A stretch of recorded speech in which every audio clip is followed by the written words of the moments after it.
وزیر اطلاعات مرتضیٰ سولنگی صاحب گئے جی، جا کے شفقت محمود وہ بھی ملے۔ اچھا، اب تمہارے سامنے میں نے مرتضیٰ سولنگی کو فون نہیں کیا، میرے دوست ہے بھائی، وہ میرا ان کے ساتھ یعنی محبت کا رشتہ ہے اور آج سے نہیں۔ ویسے سنا ہے انہوں نے کیا کہا تاکہ لوگ بھی سن لیں؟ اور نہیں، میں نے ان کو کہا، میں نے کہا کیا آپ کو سیاسی رونق؟ بھائی ظاہر ہے میری بے تکلفی، آپ ظاہر ہے میں جی بے تکلف الفاظ تو نہیں آپ کے سامنے دہرا سکتا۔ انہوں نے کہا نہیں یار، میں تو ہر ایک سے ملتا ہوں اور میں لوگوں کے ساتھ سوشل تعلقات پہ بلیو کرتا ہوں، اور کیا میں اپنی 2 مہینے کی نوکری کے لیے اپنی سوشل تعلقات کو خراب کروں گا؟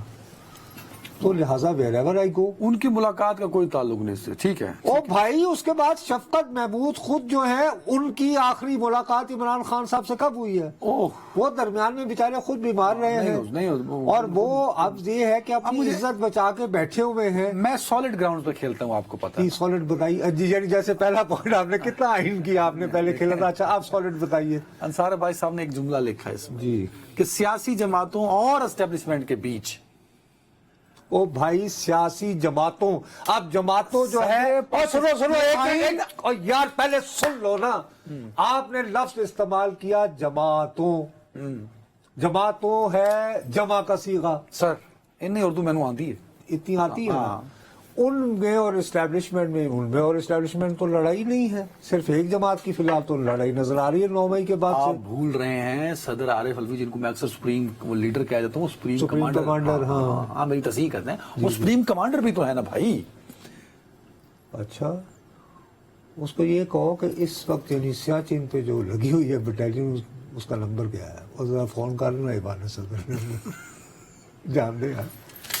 کوئی اور بات آج چھوڑوں گا نہیں میں آپ کو، میں آج پوری آپ کو پتا میں ریسرچ بہت اچھی کرتا ہوں۔ نہیں، پہلے جیسے آپ آگے بڑھتے ہیں بھائی، خدا کے لیے سر دیکھیں، میرے دلائل نہیں ختم ہونے سر، میں آپ کو اس پوائنٹ پر بیسی کو آگے بڑھ رہا ہوں۔ آپ نے پہلا رد کیا، دوسرا رد کیا، قدم بڑھاؤ ساتھیو۔ سر میرے اس شو میں گواہ ہوں، یہ سننے والے سامعین اور ناظرین گواہ ہیں اس بات کے کہ آپ نے مولانا فضل الرحمان صاحب کا جب بھی نام آیا ہے، آپ نے کہا کہ بڑے زیرک سیاستدان، بڑے سمجھدار سیاستدان، بڑے دور رس۔ میں آج بھی کہہ رہا ہوں، اللہ تعالیٰ کرے، آج بھی کہہ رہا ہوں اور کھل کے کہہ رہا ہوں۔ ان کی ملاقات ہوئی آصف زرداری صاحب سے کل، جی ہاں، آصف زرداری صاحب وہاں گئے تھے فاتحہ پڑھنے، خوش دامن کا انتقال ہوا مولانا کا۔ جی آگے فرمائیے۔ اس کے بعد انہوں نے صحافیوں سے آج ایک غیر رسمی گفتگو میں، آفیشل نہیں، غیر رسمی سے۔ اچھا، تو غیر رسمی بھی اب ہم نے ڈسکس کرنی ہے رسمی پروگرام میں۔ جی فرمائیے۔ ریگولر پروگرام ٹیلی ویژن پہ اللیجڈلی 8 اور 9 کا اگر کوئی بھی سیاستدان غیر رسمی گفتگو کرتا تو میں یہ جرت ہی نہ کرتا کہ اس کو اس پروگرام میں ڈسکس کرتا۔ آپ کہتے ہیں کہ وہ زیرک سیاستدان ہے، آپ کہتے ہیں وہ سینئر سیاستدان ہے، آپ کہتے ہیں کہ وہ بڑے پائے کے اور دور رس سیاستدان نظر ہے ان کی۔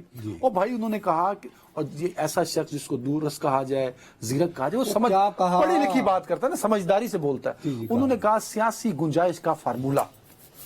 گنجائش کس کے لیے؟ پولیٹیکل پارٹیز کو۔ تو پولیٹیکل پارٹیز کو الیکشن ہو جائیں گے، گنجائش نکل آئی؟ نہیں۔